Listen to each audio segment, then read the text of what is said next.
this is Dillon Hartman, and I'm here to talk to you today about turquoise bracelets.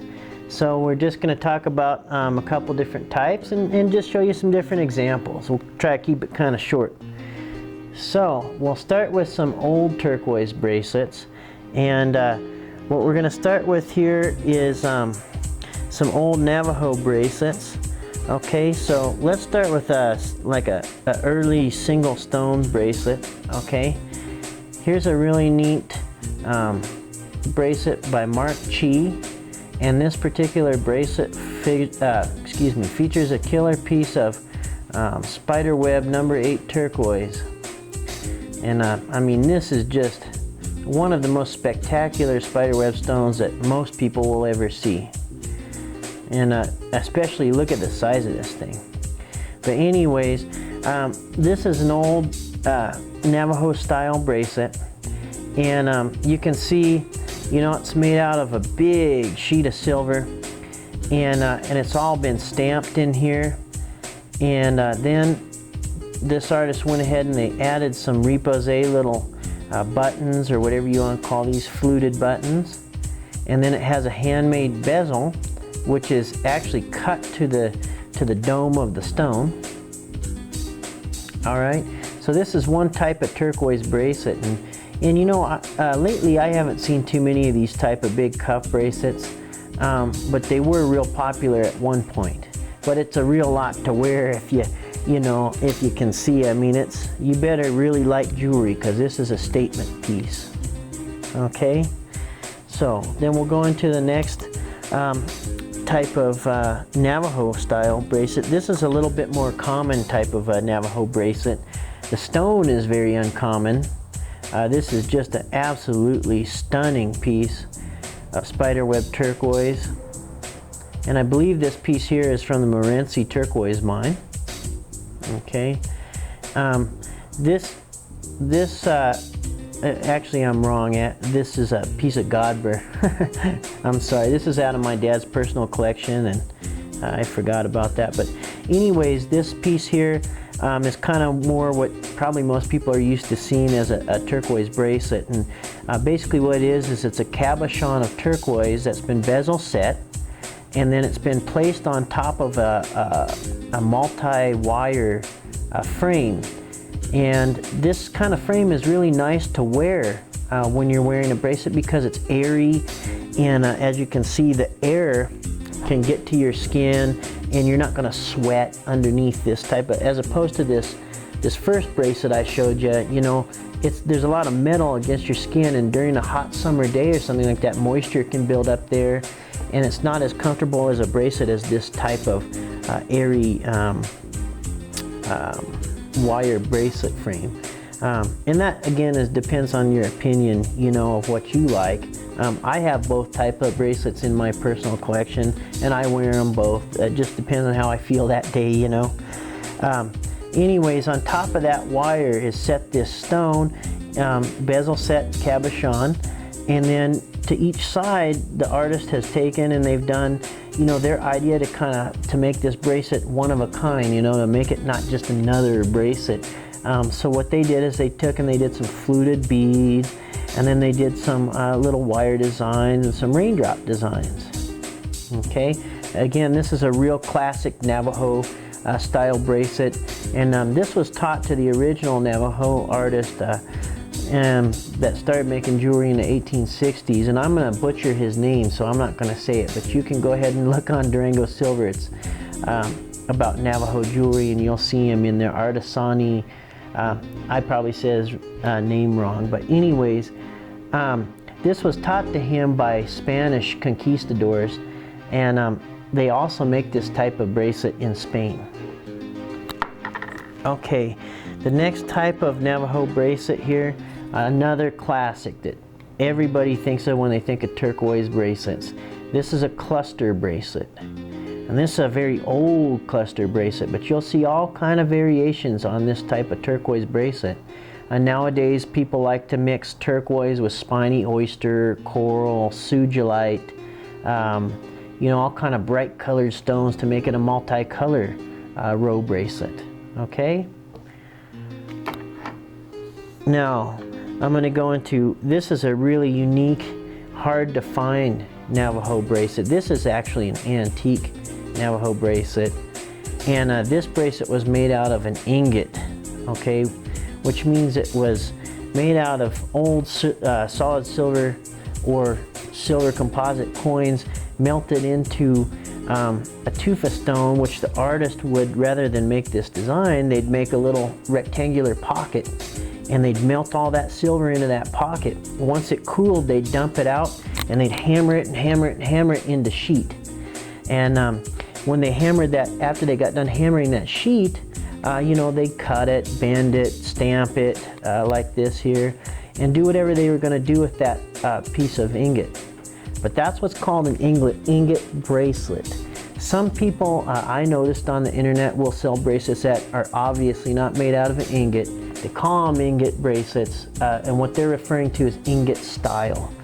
This is a true ingot silver bracelet, and when you find one of these on anybody's site that knows anything about real jewelry, this will be a very, very, very expensive piece, and you're not going to get a good deal on this. You're not going to buy it wholesale or anything else. But this is an old ingot turquoise bracelet.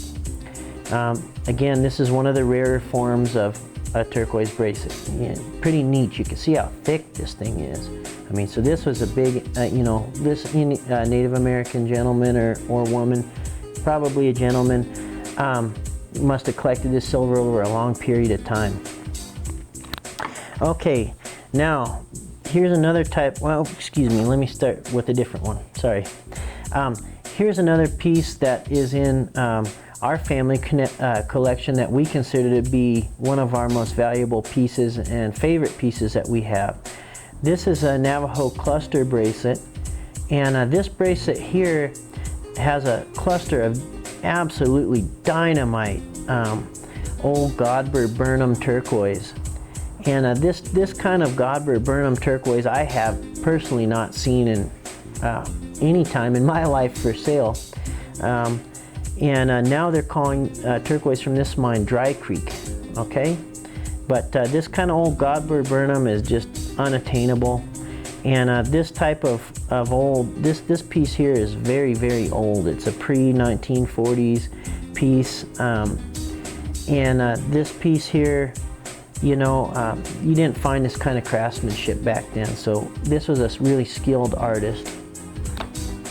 Okay, now lastly, here's an old Navajo turquoise bracelet that was probably inspired by Zuni Native American artists. And you could tell this here is what the Zunis would sell as a needle point or petty point. Really, it's a petty point bracelet. But this one here is a Navajo piece. And the way that I can tell is because the stones are a little bit bigger, and the way that the bracelet was made is quite different. Most of the Zuni needlepoint and petty point jewelry, it's a lot lighter. They didn't use real heavy silver, and their main focus was on the stone. The Navajos seem to make things a little bit heavier. Okay, so now let's go into some modern jewelry.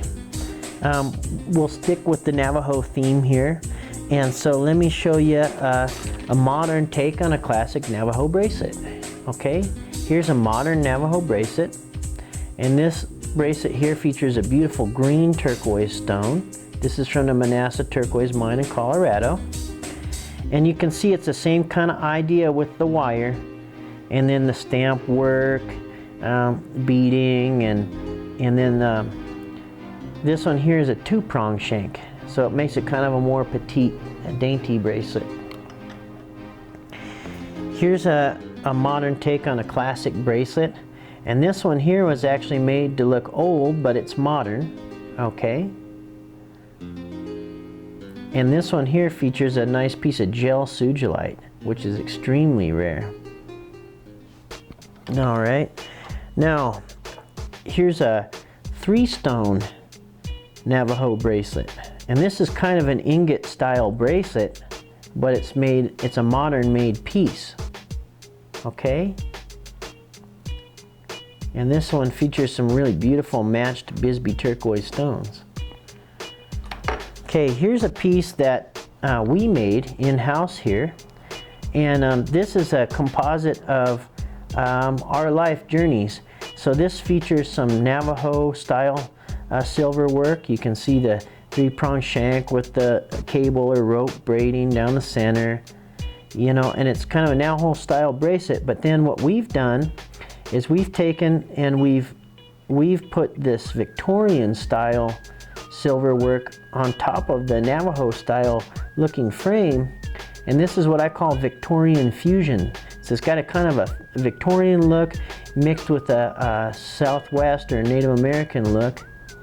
And this style of jewelry is unique to Durango Silver Company. As of yet, I have not seen anyone copy us in this design, which is nice. So if you see that, you know it's probably from Durango Silver Company. And then this features a piece of beautiful natural Tibetan turquoise. Okay, now let's go into some Navajo cluster bracelets, or excuse me, row bracelets. Here's a Navajo row bracelet with some gorgeous natural Mediterranean coral. Okay, again, this is a modern take on an old classic. And you can see these modern bracelets, for the most part, they're like the old ones, but they're refined. You know, the silversmiths have gotten a lot more serious about, you know, filing out their bezel joints and, you know, making the piece clean. Okay. Here's another Navajo piece. This is a classic cluster made new, featuring a 1 nugget. This is all cut from 1 nugget of natural fox turquoise. This turquoise here was mined back in the 50s. And then we cut it recently, my father John and I. So this is a modern version of old classic cluster, and sure is a beautiful piece, obviously for a bigger man than me, but this would be a great men's bracelet. Okay, the last Navajo piece. This here is a contemporary Navajo turquoise bracelet. Features a piece of natural tortoise turquoise, and you can see by the design of it that it's very contemporary. It doesn't have, you know, really you could wear this not in the Southwest, and people, I'm not sure they'd know that it was Native American or not, but it's a really neat piece. And then another neat thing about it is you can see on the inside there, I think, that it's all stamped on the inside. So somebody took that extra time to go ahead and stamp the inside. Okay, and this is a Vernon Begay piece. Okay, so here's a modern version of a cluster. Again, this is one of our pieces, and this features a beautiful piece of natural Orville Jack turquoise and a couple pieces of natural sugilite. Okay, this is one of our pretty characteristic style bracelets for Durango Silver Company. This is by Dillon Hartman. All right, here's another type of turquoise bracelet. This is a link bracelet, okay? And there's many different types of link bracelets, but this is a neat modern way to wear a turquoise bracelet and not look like a cowgirl or cowboy. This is very, very modern. And after saying that, I should say, just because you wear an old style turquoise bracelet doesn't make you a cowboy or cowgirl. I mean, this is a piece here that Johnny Depp would probably wear, you know, or one of the other movie stars that's into kind of this type of styling, Keith Richards or something like that. Now I'm going to go into, I just have a couple examples of Zuni jewelry here. This is an old style channel inlay bracelet featuring natural Sleeping Beauty turquoise. Okay, just a good simple bracelet that would, you know, fit with any outfit and can actually be worn as a stackable bracelet. Okay, here's a multicolor. This is some modern inlay. This is some multicolor inlay bracelet. This is Zuni made, and it features all kind of stones in it. Okay, here's another multicolor. This is a modern Zuni bracelet again, and this is called cornrow inlay. So this is a different type of inlay where the stones are each domed like a cabochon, and then inlaid into the metal. All right, last but not least, here's another contemporary style turquoise bracelet. This one here is a turquoise bead bracelet. And again, this is something that's, doesn't determine where you're from or what nationality you are. This could be worn by anyone, anywhere. And again, this is a modern turquoise bracelet with beads. Okay, one more neat thing to show you, because I was talking about the ingots, and then we'll wrap this up, is this is an old tufa cast or sand cast bracelet. And you can see this is the tufa stone for the bracelet. This was hand carved out. Okay, and then the way that this is done is it has a top piece, and the artist would take and they would heat up the silver to a molten state, pour it into the two tufa stones, and then they let it dry naturally, or dry or cool down naturally. And once it's cooled, they'll open up that tufa stone, and out comes the sand cast. Okay, this is a sand cast bracelet. Once this process is done, then the artist would begin cleaning it up. So they, you can see where they had cut in the tufa stone little lines to let air in. They'd grind these off or cut them with the shear and then grind them. And then they'd start polishing it and finishing it up and maybe put a stone on it. A lot of these are sold just plain silver. Okay, so hopefully that tells you a little bit about different types of turquoise bracelets, where they come from a little bit, and just gives you a general ideas to maybe figure out what kind of bracelet you might like to own someday. I hope you've learned something, and I hope to see you again soon. Have a great day.